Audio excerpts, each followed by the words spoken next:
Good morning, welcome back to my channel. তো পল্লবী ঋতিকা চ্যানেলে তোমাদের অনেক অনেক স্বাগত আর অনেক অনেক ভালোবাসা।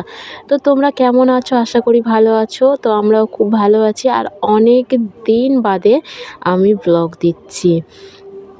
তো চলো সারাদিনে কী করি দেখতে থাকো। আর এখন বসে পড়েছি মেয়েকে পড়াতে। তো ওকে পড়া দিয়ে তারপর আমি চলে যাব জামা কাপড় কাচতে। আর মোটামুটি ঘরের সব কাজ মোটামুটি আমার হয়ে গেছে, টিফিনও খাওয়া হয়ে গেছে। এই জামা কাপড়টা কেচে তারপর স্নান টান করে তারপরে ঠাকুর দেবো। তো জামা কাপড় আমি কেচে নিয়েছি, শুধু জাস্ট মেললেই হয়ে যাবে। আর ওদিকে মেয়েকে আমি পড়তে বসিয়ে দিয়ে এসেছি।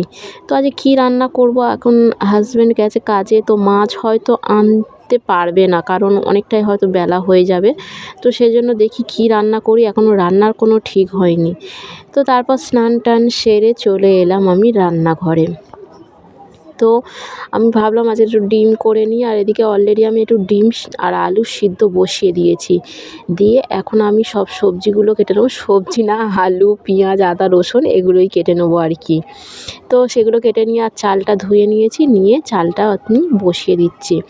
ভাত একদিকে বসিয়ে দিয়েছি আর এদিকে ডিম সিদ্ধ আলু সিদ্ধ বসিয়ে দিয়েছি। আর আমাদের কি বলতো, ডিম রান্না করলে ডিমের সাথে সাথে যেমন সিদ্ধ ডিমও থাকে আর অমলেটও করে দেওয়া হয়, এতে তরকারির টেস্টটাও অন্যরকম আসে। আর আমার মেয়ে আবার ডিমের অমলেট ছাড়া ও ঠিক ওর ভালো লাগে না। তো আমাদের দুরকম করেই আমাদের রান্না হয়, একসঙ্গে ডিম সিদ্ধ আর ডিম ভাজা। এটা প্রায় ঘরে হয়, ভাজা ডিমটা অনেকেই খেতে ভালোবাসে। আর একটা তরকারি তো করলে হবে না, তো কী করবো ভেবে ভেবে তারপর ভাবলাম উচ্ছে আছে, উচ্ছে কটা ভাজা করি। তো উচ্ছে পেঁয়াজ দিয়ে ভাজা খেতে খেতে কার ভালো লাগে, বা উচ্ছে দিয়ে সর্ষে খেতে কার ভালো লাগে অবশ্যই জানিও। তো আমার তো উচ্ছে সর্ষে দিয়ে খুব সুন্দর লাগে, তো সে সর্ষে বাটাবাটির আর ঝামেলা করলাম না, ভাজা করে নিলাম। তো এই হচ্ছে আমার আজকের রান্না, উচ্ছে ভাজা আর ডিমের তরকারি।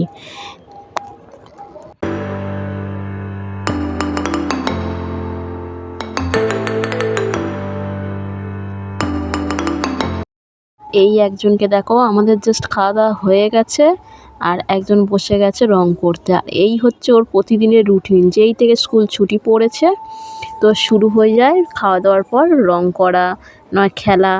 যেহেতু ছুটি তো ঘুম থেকে উঠতে অনেকটাই দেরি করে, আর সারা দুপুর আর ঘুমাবে না, জাস্ট এইসব কাণ্ড করতে থাকবে আর ঘরটা নোংরা করতে থাকবে।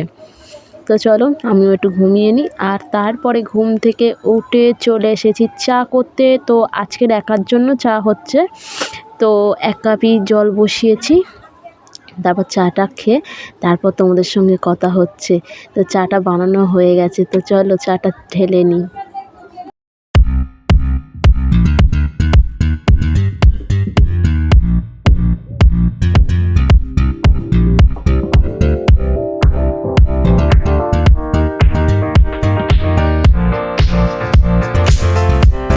তো বন্ধুরা এখন ঘড়িতে সন্ধে 7টা। তো সবাই যে যার মতন কাজে চলে গেছে, মেয়ে পড়তে চলে গেছে, বড় কাজে চলে গেছে, আর আমি এখন খাচ্ছি চা আর সঙ্গে টিভি।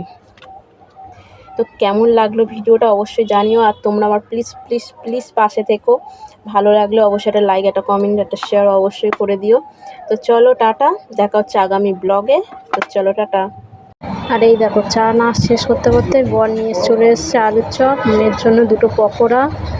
তো ভাবলাম তোমাদের সাথেও শেয়ার করি। তো চলো টাটা, গুড নাইট।